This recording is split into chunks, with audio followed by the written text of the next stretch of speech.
Hey guys, Eckhart Slatter here today, bringing you some more Star Wars discussion. And today we're talking about one of the most interesting parts of the Legends and current canon, the Unknown Regions. For those of you who don't know, the Unknown Regions are basically the unexplored, uncharted space outside of the galaxy. What's always been most interesting about the Unknown Regions, in my opinion, is that there's almost an infinite amount of stories that can be told. Anything could be hiding there, any enemy, any planet, any ancient technology. The old canon especially took that idea of anything as possible and ran with it. I think the new canon will actually continue that trend.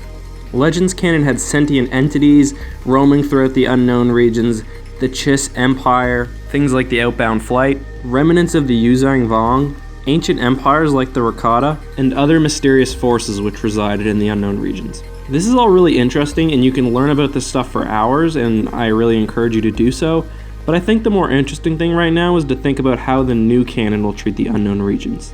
Until Empire's End, we really didn't know a whole lot about the Unknown Regions in the new canon. We had one official map from Lucasfilm which told us that Rakata Prime still existed in the Unknown Regions, and that Starkiller Base was in the Unknown Regions, but besides that, not much else. We also did know from the Clone Wars TV show that the planet Ilum in the Unknown Regions was mined for Kyber crystals. But with the release of Empire's End this week, there's been a flood of new information. One of the things which we learned, in which I discussed more in depth in a previous video, is that Palpatine's personal Super Star Destroyer, the Eclipse, is stationed in the Unknown Regions in hiding. I think more interestingly, we are also explicitly introduced to the idea of observatories. Now, observatories are basically these facilities that can be used to track sentient beings. These observatories were used largely by Emperor Palpatine to track Sith artifacts. However, and this is incredibly interesting, we know that the observatory on Jakku is pointed away from the galaxy, i.e. towards the Unknown Regions. So there is, at the very least, something very interesting going on in the Unknown Regions, and the Emperor knew this. More on this in a moment. The book also tells us that travel through the Unknown Regions, and especially exploration, is nearly, if not completely, impossible. Ships that do try to traverse the void are either destroyed or returned without their passengers. That's some pretty spooky shit. The book also tells us that Palpatine is keeping Grand Admiral Thrawn around, largely because of his knowledge of the Unknown Regions. Because remember, in current as well as Legends canon, Thrawn was born and raised on a planet outside of the galaxy. And apparently Palpatine actually used Thrawn's knowledge to help him program the observatory on Jakku.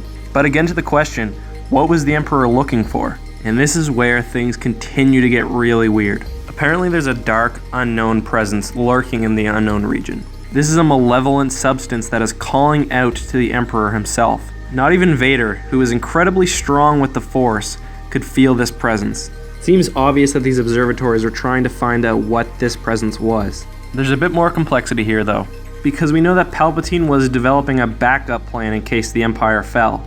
His computers were basically trying to figure out a safe route through the Unknown Regions. And based on the facts that the Eclipse ends up in the Unknown Regions in hiding, we know that he was at least partially successful. I think all things considered, we're left with two major questions. The first is simply, what is lurking outside of the galaxy? What is this evil presence? We know in the old canon that Palpatine may have had knowledge of the Yuzhang Vong, the extragalactic force that would invade the galaxy, but that's probably not what's going on here. Whatever this is, it seems more connected to the Force itself, to the dark side. Almost like Darth Nihilus, for example, from Knights of the Old Republic 2. To me, the answer is obvious. And I know I've said this a few times, but it's gotta be Snoke.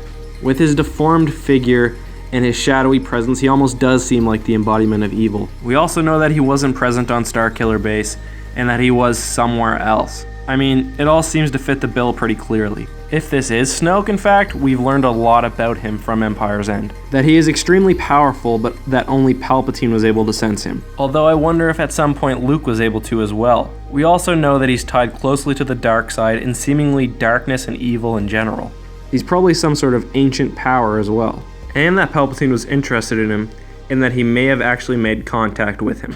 The second question is also worthy of some deep consideration, and it's to what degree did Palpatine actually manage to map the Unknown Region, if at all, and to what degree did he explore the Unknown Region? And if they did manage to do some exploring, did they find anything interesting? As I said a few times now, we know the Eclipse, at least at one point between Episode 6 and The Force Awakens, was in the Unknown Region, but we don't know a whole lot other than that. Anyway, regardless of how we answer these questions, we know one thing. This mysterious part of the galaxy has already played an important part in the new canon, and it seems clear to me that the unknown regions will appear in some major way in either Episode 8 or Episode 9. What is the dark presence in the unknown regions? And what was Palpatine looking for? Did Palpatine find a way to traverse the unknown regions? And will they feature heavily in Episode 8 or Episode 9? Post a comment below, and if you like this video, give it a thumbs up and subscribe for more. I'm going to try to put at least one of these out a week. Anyways guys, that's all the Star Wars I got in me today. I hope you enjoyed, and I hope to talk to you again soon.